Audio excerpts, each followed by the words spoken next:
Hello friends, मैं doctor HK. Mishra. मैं एक रेडियोलॉजिस्ट हूँ। आज मैं आपको अल्ट्रासाउंड के बारे में बताऊंगा। बेसिकली कि अल्ट्रासाउंड के बारे में, अल्ट्रासाउंड जांच के पहले हमें क्या तैयारियां करी जानी चाहिए उसके बारे में बताऊंगा।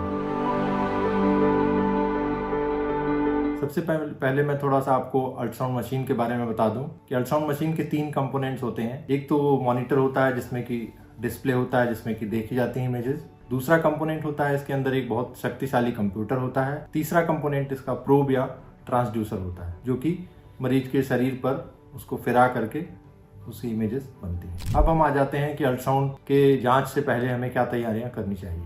तैयारियों को मेनली हम 3 चरणों में, 3 स्टेप्स में बांट सकते हैं। पहला तो जब हम घर से निकल रहे हैं तब हमें क्या तैयारियां करनी चाहिए। दूसरा, अल्ट्रासाउंड रूम में जाने से तुरंत पहले हमें क्या तैयारियां करनी चाहिए। तीसरा, जब हम अल्ट्रासाउंड रूम के अंदर जा रहे हैं तो हम क्या एक्सपेक्ट करें कि वहाँ पर हमें क्या क्या देखने को मिलेगा और कैसे जांच होगी। तो सबसे पहले हम आ जाएं कि जब हम अल्ट्रासाउंड जांच के लिए घर पर हैं या घर से जाने वाले हैं तब क्या तैयारियां करनी चाहिए। इसमें सबसे पहली चीज़ है कि हमें थोड़ा लूज कपड़े पहने, ढीले कपड़े पहने। खास करके उस भाग में कपड़े लूज रहें जहाँ की आपकी जांच होनी है। जैसे कि अगर पेट की जांच होनी है तो पेट को आसानी से खोला जा सके। दूसरी चीज़ है कि दूसरा सवाल होता है लोगों का कि क्या खाना खा के जाना चाहिए या खाली पेट जाना चाहिए। तो इसके लिए अगर पेट की जांच होनी है, ज़्यादा सामान्यतया एब्डोमेन अल्ट्रासाउंड होता है, तो हमें 4 से 6 घंटे फास्टिंग होना चाहिए, मतलब खाली पेट होना चाहिए, जिसमें सॉलिड चीज़ें ना खाएं। पानी पी सकते हैं, अगर कोई दवाई है तो दवाई ले सकते हैं।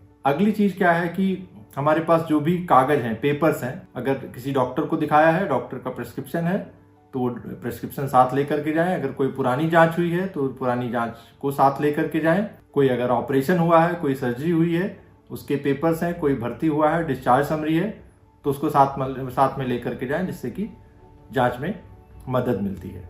अगली चीज़ है कि जिस शरीर के जिस भाग का अल्ट्रासाउंड होना है उस भाग में कोई पाउडर, क्रीम या तेल इस तरह की चीज़ ना लगाएं।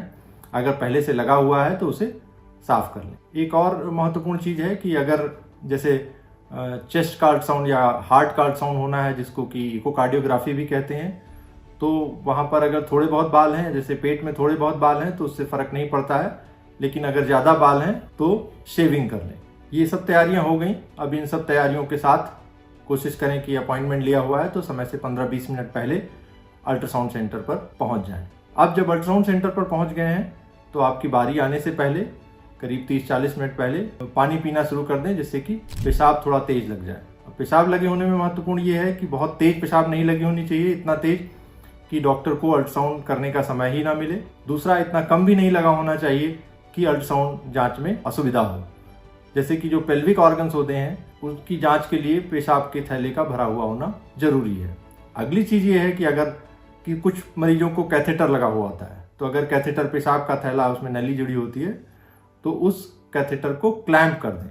करीब 30-40 मिनट पहले क्लैंप कर दें, जिससे कि पेशाब, यूरिनरी ब्लैडर जो है वो थोड़ा ठीक भर जाए, जिससे कि जांच अच्छे से हो पाए। एक और महत्वपूर्ण चीज़ है कि जो मरीज किडनी के पेशेंट्स होते हैं, क्रॉनिक किडनी डिजीज के पेशेंट्स होते हैं, वो ज़्यादा पानी ना पिए। अपने चिकित्सक से या अल्ट्रासाउंड करने वाले डॉक्टर से इस बारे में बात कर लें और वो ज़्यादा पानी ना पिए। भूखा रहने के बारे में जो मैंने बताया है, अगर प्रेग्नेंट पेशेंट्स हैं, छोटे बच्चे हैं, न्यूबॉर्न्स हैं, तो उनको भी भूखा रखने की ज़रूरत नहीं है। फिर एक और चीज़ होती है कि कुछ मरीज होते हैं जिनके कि जिस भाग की जाँच होनी है उसका ऑपरेशन हुआ है या कोई और परेशानी है, तो वहाँ पर पट्टी बंधी होती है। तो अल्ट्रासाउंड जांच से पहले उस पट्टी को खोल लें।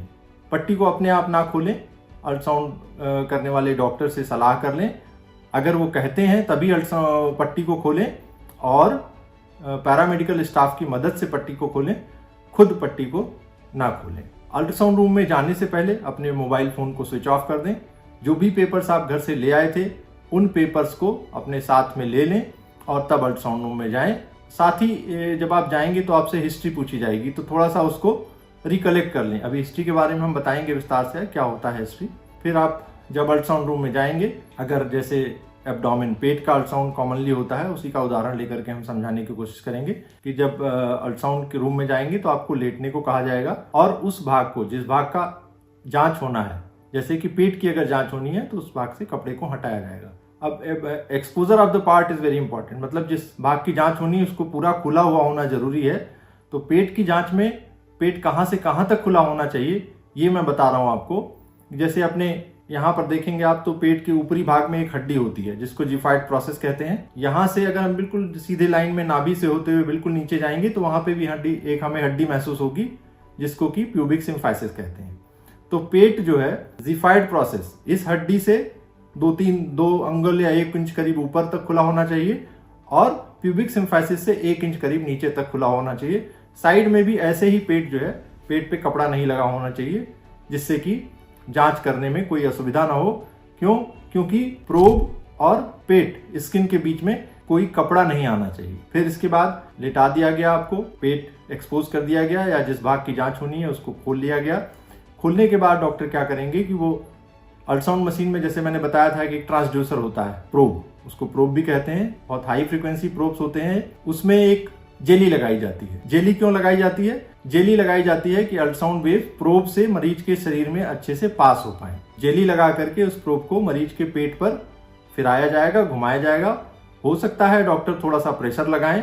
इसके यहाँ मैं एक बात और बता दूं कि अल्ट्रासाउंड जांच में सामान्यतः कोई सुई नहीं लगाई जाती है, कोई चीरा टाका नहीं होता है, कोई इंजेक्शन नहीं होता, कोई घाव नहीं होता, कोई दर्द नहीं होता, किसी तरह की गर्मी नहीं महसूस होगी आपको। तो जांच हो गई। जांच होने में डॉक्टर जब प्रोब फिराते हैं तो जो कंप्यूटर होता है वो इमेजेस बनाता है। वो इमेजेस जो मॉनिटर डिस्प्ले होती हैं उस पर, उसको चिकित्सक देख करके, डॉक्टर देख करके इंटरप्रेट करते हैं कि ये नॉर्मल है, एबनॉर्मल है और क्या क्या उसमें जानकारी मिल रही है। उसके बाद जांच के दौरान आपसे हिस्ट्री पूछी जाएगी। हिस्ट्री में क्या होता है? हिस्ट्री में ये होता है कि आपकी अपनी परेशानी, जिस तकलीफ को लेकर के आप अभी आए हैं, वो कितनी गंभीर है, कब से है, क्या क्या सिम्टम्स हैं। सिम्टम्स का मतलब जैसे बुखार हुआ, दर्द हुआ, खांसी हुआ या और जो भी परेशानियां आपको, उसके बारे में डॉक्टर आपसे विस्तार से पूछेंगे। और पूछने के बाद हो सकता है उसका ड्यूरेशन आप बताएं कितनी गंभीरता से वो परेशानी आपको है। इसके बाद आपके परिवार में कोई इस तरह की समस्या तो नहीं रही है, वो भी कभी कभी किन्हीं अवस्थाओं में वो महत्वपूर्ण हो जाता है। इसके साथ ही आपसे ये पूछा जाएगा कि कोई आपका ऑपरेशन तो नहीं हुआ है, कोई इलाज पहले तो नहीं चला है। इन सब जानकारियों के बाद फिर डॉक्टर आपको कुछ निर्देश देंगे जांच के दौरान, जैसे कि सांस अंदर खींच करके रोकिए, पेट को बाहर निकालिए, गहरी सांस लीजिए, खांसी करिए, दाहिने करवट लेटिए, बाएं करवट लेटिए। ये सब बहुत ही सामान्य से निर्देश होंगे जिसका कि आपको पालन करना होगा। एक चीज महत्वपूर्ण है कि आप उस समय डॉक्टर के निर्देश को ध्यान से सुने और उसका पालन करें, जिससे कि अच्छी जांच करने में और अच्छी रिपोर्ट मिलने में आपको मदद मिलेगी। इसके बाद कभी कभी बैठा करके भी मरीज की जांच की जाती है, कुछ स्थितियों में खड़ा करके भी हम लोग जांच करते हैं। इस तरह से ये सारे प्रोसीजर हो करके फिर आपकी जांच पूर्ण हो जाएगी। कभी कभी एक से ज्यादा बार आपको बुलाने की जरूरत पड़ती है, जैसे पोस्ट वाइड रेजिडुअल यूरिन एक जांच होती है, मतलब पेशाब करा के दोबारा बुलाया जाएगा आपको कि पेशाब करने के बाद पेशाब कितना बच रहा है। कभी कभी प्रेगनेंसी के केसेस में होता है कि बच्चे की पोजीशन ठीक नहीं है तो मरीज को दोबारा बैठा करके कि थोड़ा बच्चे की पोजीशन ठीक हो जाए, तो कुछ अंग दिखते हैं, कुछ अंग बहुत अच्छे से नहीं दिखते हैं उस पर्टिकुलर पोजीशन में, तो हम लोग दोबारा जांच करते हैं। कभी कभी एक दिन बाद भी बुलाते हैं कि जैसे गॉल ब्लैडर होता है, गॉल ब्लैडर में क्या होता है, कभी बहुत सिकुड़ा होता है, कॉन्ट्रैक्टेड होता है, तो कॉन्ट्रैक्शन की वजह होती है कि जैसे थोड़ा बहुत खाना खा लिया या कोई फैटी मील ले लिया तो वो गॉल ब्लैडर कॉन्ट्रैक्ट कर जाता है। तो हम लोग एक दिन बाद बुलाते हैं दोबारा, जिससे कि फैट फ्री डाइट लेकर के, मतलब तली चिकनी चीजें ना खाएं और एक दिन बाद आएं, तो फिर से हम उस अंग की जांच करते हैं, जिससे कि हमें बेहतर जानकारी मिल पाती है और हम बेहतर रिपोर्ट बना पाते हैं। तो ये तो हो गया। अमूमन जांच में 5-10 मिनट से लेकर के कभी कभी आधा घंटा, 1 घंटा, 1.5 घंटा, डिपेंड करता है कि किस पार्ट की जांच है, कितनी लंबी जांच है, तो इस तरह से समय लगता है।